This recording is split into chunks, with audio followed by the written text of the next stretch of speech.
अस्सलाम वालेकुम एवरीवन, आपके मेरे चैनल इंटेलिजेंट मफिन पर स्वागत है। आज के इस वीडियो लेक्चर में हम बात करेंगे अपनी 10वीं जमात की बुक नवाए उर्दू के चैप्टर गज़ल के मुतालिक। गज़ल है दुनिया मेरी बला जाने महंगी है या सस्ती। ठीक है, फ़ानी बदायूनी, राइटर है इसके फ़ानी बदायूनी। यहाँ पर ये मेरी है, मिसप्रिंट हो गया है। ठीक है, मेरी। अगर आपको ये वीडियो अच्छी लगे तो उसे लाइक करें और शेयर करें और मेरे चैनल को सब्सक्राइब करें। चलिए अपने इस चैप्टर को शुरू करते हैं। फ़ानी बदायूनी, ठीक है, राइटर का नाम है फ़ानी बदायूनी। कब पैदा हुए थे? 1879 में पैदा हुए थे और 1941 में क्या इनका इंतकाल हुआ था। ठीक है, 1869 में ये पैदा हुए थे, 79 में पैदा हुए थे। ठीक है, 1879 में पैदा हुए थे और 1941 में इनकी वफ़ात हो गई थी। ठीक है, इनका नाम है, अगर इनका पूछा जाए कि फ़ानी बदायूनी का असल नाम बताएं तो हमें लिखना है शौकत अली खान नाम था इनका। ठीक है, फ़ानी बदायूनी का असल नाम क्या था? शौकत अली खान नाम था। पहले शौकत और बाद में फ़ानी तखल्लुस इख्तियार किया था इन्होंने। पहले इनका जो तखल्लुस था वो क्या था? शौकत था और बाद में क्या है? फ़ानी इख्तियार किया था इन्होंने। ठीक है, उत्तर प्रदेश के ज़िला बदायूं में पैदा हुए थे ये। उनके वालिद पुलिस के महकमे में इंस्पेक्टर थे। ठीक है, पुलिस की जॉब थी उनके वालिद की, इंस्पेक्टर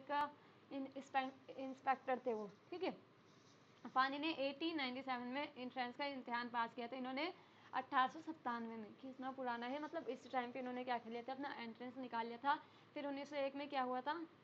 1901 में बरेली से बीए पास करने के बाद मुलाजिमत इख्तियार कर ली थी। ठीक है, बरेली कॉलेज में एंट्रेंस निकाला था इन्होंने और बीए पास कर लिया था यहाँ पर। ठीक है, कुछ अर्से तक मुदर्रिस रहे थे, यानी एज अ टीचर इन्होंने काम किया। बाद में मुलाजिमत तर्क कर दी थी। ठीक है, अपने जो टीचर की नौकरी थी उन्होंने क्या छोड़ दी थी और 1908 में क्या एमए किया था और कॉलेज अलीगढ़ मुस्लिम यूनिवर्सिटी से क्या किया था इन्होंने?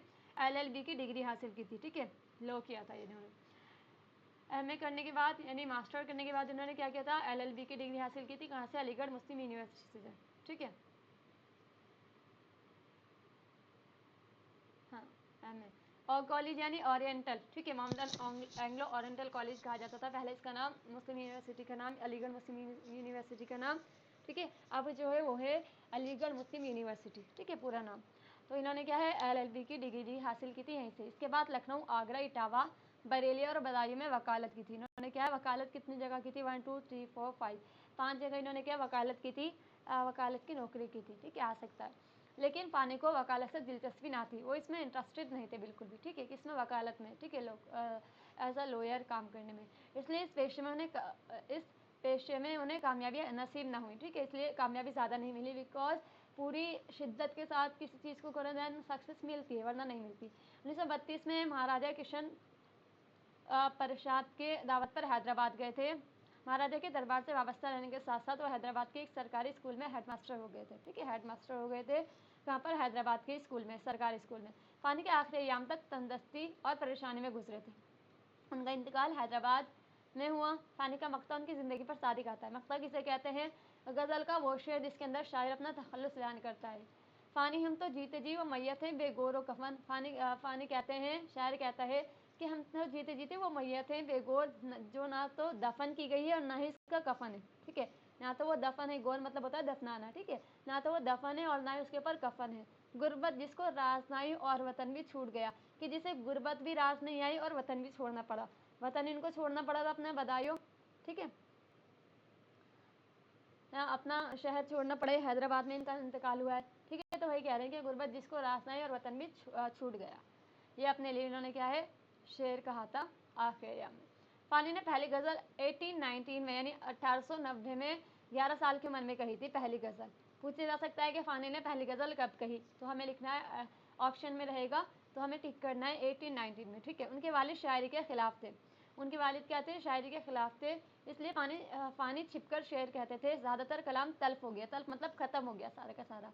जो कुछ बचा वो वाक़ियात फ़ानी के नाम से शाया हुआ। कब शाया हुआ था? 1926 में शाया हुआ था, वाक़ियात फ़ानी के नाम से। बाद में देगर और मजमूए इरफानियात फ़ानी के नाम से 1939 में और विजदानियात फ़ानी के नाम से 14 में क्या शाया हुए थे, मंजर आम पर आए थे इन्हीं की ज़िंदगी में। ठीक है, फ़ानी का शुमार उर्दू के मुमताज़ गज़ल गो शुआरा में होता है। शायरी में दर्द गम के मज़ामीन की कसरत के बाइस फ़ानी को यासियात का इमाम कहा जाता है। अगर पूछा जाए कि यासियात यानी गमज़दा, यास मतलब होता है गम, ठीक है, दर्द व गम।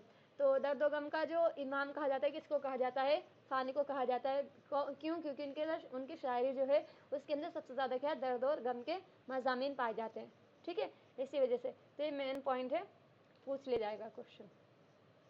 मुश्किल अल्फाज और मायने। हस्ती मतलब होता है वजूद और ज़िंदगी, ठीक है। सहल मतलब आसान, कौल मतलब कहत कमी, ठीक है, कहत साली पड़ जाना, है ना, सूखा पड़ जाना कहते हैं जैसे। गज़ल, इस गज़ल के अशार फ़ानी बदायूनी की गज़ल से लिए गए हैं। क्या कहते हैं? दुनिया मेरी भला जाने महंगी है या सस्ती, यानी पता नहीं मेरी जो दुनिया है वो महंगी है या फिर सस्ती में ही नहीं जानता। मौत मिले तो मुफ्त ना लूँ, लेकिन मैं इतना ज़्यादा खुददार हूँ कि अगर मौत भी मिले तो मुझे मैं मुफ्त नहीं लेता, यानी फ्री में नहीं लेता। हस्ती की क्या हस्ती है, यानी मेरी जो हस्ती है, मेरी जो ज़िंदगी उसे इवज़ करना पड़ता है। अब हस्ती फ्री मिले तो हस्ती की क्या बात है, वो भी मैं मुफ्त नहीं लूँगा, ठीक है। फ़ानी की मशहूर गज़ल का मतला है, मतलब किसे कहते हैं? किसी भी गज़ल का पहले अशार, ठीक है, पहले जो शेर होते हैं उसको क्या कहते हैं? मतला, जहाँ से गज़ल शुरू हो रही होती है। फ़ानी बदायूनी के कलाम में मौत और दर्द गम के मज़ामीन की फरावानी है, यानी बहुत ज़्यादा पाए जाते हैं। इस मतले में मौत का जिक्र इस तरह किया है कि उनकी खुददारी साफ ज़ाहिर हो गई है। वो कहते हैं कि मैं नहीं जानता कि दुनिया कितनी महंगी या सस्ती है, मुझे कोई चीज़ मुफ्त नहीं चाहिए, यहाँ तक कि मौत भी मुफ्त नहीं लूँगा, जब ज़िंदगी दूंगा तभी मौत मिलेगी। वही बात बता रहे हैं यहाँ पर भी कि मौत भी उन्हें मुफ्त नहीं चाहिए, बल्कि क्या है, उसकी रिवर्स उन्हें क्या है, ज़िंदगी देनी पड़ेगी, ठीक है। तो इसमें क्या है, खुददारी दिखाई गई है उनकी। आबादी भी देखी है, वीराने भी देखे हैं, जो उजड़े और फिर न बसे दिल वो निराली बसती है, ठीक है। यानी वो कह रहे हैं कि मैंने आबादी भी देखी है, यानी दुनिया में कितनी ज़्यादा पुरौनक है, ठीक है, और वीराने भी देखे हैं। वीराने यानी कोई जगह उजड़ गई हो फिर वो दोबारा बस सकती है, ठीक है, जो उजड़े और फिर न बसे। और दिल एक ऐसी बस्ती है कि अगर वो उजड़ जाए देन वो कभी नहीं बसती दोबारा, ठीक है। क्या कहना चाहते हैं, हम तशरीह पढ़ते हैं इसकी तशरीह। फ़ानी कहते हैं कि हमने आबादी भी देखी है और वीराने भी। वीराने आबादी में बदल जाते हैं और आबादी वीरान हो जाती है, ठीक है, दोनों चीज़ हो सकती है। मगर दिल एक ऐसी निराली बस्ती है जो उजड़ जाए तो फिर नहीं बसती, यानी इश्क एक मर्तबा होता है और इश्क में आशिक नाकाम हो जाता है, फिर आशिक के रोते रोते गुजरती है, इस दिल में दोबारा कोई नहीं बसता, ठीक है। इसका मतलब ये है। जान से शेर बिक जाती है एक नज़र के बदले में, यानी जान एक ऐसी चीज़ है वो भी बिक जाती है, किसमें? एक नज़र के बदले में, महबूब की एक नज़र के बदले में। आगे मर्जी गाहक की इन दामों तो सस्ती है, यानी आगे मर्जी गाहक मुराद है यहाँ पर महबूब, ठीक है। मर्जी क्या है? महबूब की है। अगर हमारी जो जान है, यानी इन दामों का मतलब क्या है? जान क्या है? इन दामों तो सस्ती है, यानी महबूब की एक निगाह के लिए दाम क्या है? मेरी जान भी क्या है? सस्ती है, ये कहना चाह रहे हैं बेसिकली। तशरीह। सच्चा आशिक महबूब की एक नज़र का मोहताज होता है, महबूब उसे नज़र भर देख ले तो वो अपनी जान भी कुर्बान करने के लिए तैयार हो जाता है। दूसरे मिसरे में गाहक से मुराद महबूब है। गाहक से मुराद कौन है? महबूब है। आशिक ने अपनी जान की कीमत महबूब की एक नज़र रखी है और ये कीमत इंतहाई क्या कम है। किसके अकॉर्डिंग? आशिक के अकॉर्डिंग। आशिक कहता है कि मेरे महबूब के एक निगाह के लिए ये कीमत भी क्या है? सस्ती है, मेरी जान जो है, ठीक है। जग सुना है तेरे बगैर आंखों का क्या हाल हुआ, जब भी दुनिया बसती थी अब भी दुनिया बसती है, ठीक है। क्या कहना चाह रहे हैं बेसिकली, यहाँ पर मुराद है कि बगैर किसी महबूब की क्या है, जग सुना है, ठीक है। उससे मुराद है आंखों का क्या हाल हुआ, यानी रोते रोते आंख इतनी ज़्यादा बुरी हो चुकी हैं कि वो कुछ देख ही नहीं सकती, इतना ज़्यादा गम है उन्हें। जब भी दुनिया बसती थी, यानी महबूब से मिलने से पहले भी दुनिया बसती थी और अब भी दुनिया वही बसती है, कुछ चेंज नहीं हुआ। क्या मतलब इसका? फ़ानी बहसीत आशिक कह रहे हैं कि महबूब के बगैर ये पूरी दुनिया सूनी हो गई और उसे याद करके रोते रोते आंखों का बुरा हाल हो गया। ये दुनिया पहले भी थी और यही दुनिया अब भी है, लेकिन जब महबूब के सामने था दुनिया पर रौनक नज़र आती थी। क्या डिफरेंस है इसमें? बस कि उस टाइम पे क्या है, दुनिया पर रौनक नज़र आती थी और अब महबूब के ना होने से दुनिया सूनी वीरान हो गई है, ठीक है, ये कहना चाह रहे हैं। आंसू थे सो खुश्क हुए जी है कि उमड़ा आता है, ठीक है, यानी जी उभर के आता है। उमड़ा मतलब कोई चीज़ परेशान होना, घबराहट में ऊपर आना, ठीक है। दिल पे घटासी छाई है खुलती है ना क्या बरसती है, यानी दिल पे एक घटासी छा चुकी है, जैसे आसमान पे घटा छा जाती है, ना तो वो खुलती है और ना ही बरसती है, ठीक है। क्या कहना चाहते हैं? फ़ानी ने शहर में घटा की इस कैफियत से फ़ायदा उठाया है जब आसमान पर सियाह बादल छा जाते हैं मगर बरसते नहीं हैं, और ना बरसने वाले बादल की वजह से फ़िज़ा क्या हो जाती है? बोझल हो जाती है, यानी हवा नहीं चलती, हवा रुक जाती है। कहते हैं कि महबूब के लिए आंसू खुश्क हो गए, जी चाहता है कि खुलकर रोऊं, लेकिन अब आंसू ही नहीं लगता है कि दिल पर ऐसी घटा छाई है कि ना तो खुलती है और ना बारिश होती है। रोने की ख्वाहिश के बावजूद आंखों से आंसू नहीं निकल पाते। महबूब क्या अपनी आशिक क्या अपनी कैफियत बयान कर रहे हैं कि मैं महबूब की याद में इतना ज़्यादा परेशान और बेचैन हूँ। देन मेरा रोते रोते ये हाल हो गया है कि मैं रोना चाहता हूँ और देन मेरे पास आंसू ही नहीं है। ठीक है, मेरे दिल में एक बोझ सा है, घटा सी है। ठीक है, तो ये चीज़ बता रहे हैं आगे। दिल का उजड़ना सहल सही, बसना सहल नहीं जालिम। क्या कहते हैं कि दिल का उजड़ना, सहल मतलब आसान सही, दिल उजड़ जाए ये आसान है बहुत ज़्यादा, बसना सहल नहीं जालिम। और अपने महबूब को कहने के वह महबूब क्या है, इसका बसना क्या है, आसान नहीं। सहल मतलब होता है आसान। बस्ती बसना खेल नहीं, किसी बस्ती का बसना खेल नहीं, बसते बसते बसती है। यानी कोई भी बस्ती क्या है, बसते बसते बसती है, जैसे उसे बहुत टाइम लगता है डेवलप होने में।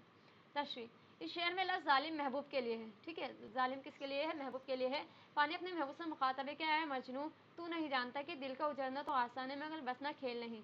दिल की बस्ती एक दिन में नहीं बसती, बसते बसते बसती है। यानी इस बसने में इसे वक्त बसने में क्या वक्त लगता है और उसे उजाड़ने में इतना वक्त सर्फ नहीं होता। पानी जिसमें आंसू क्या, दिल के लहू का काल ना था। ठीक है, हाय वो आँख अब पानी की दो बूंदों को तरसती है।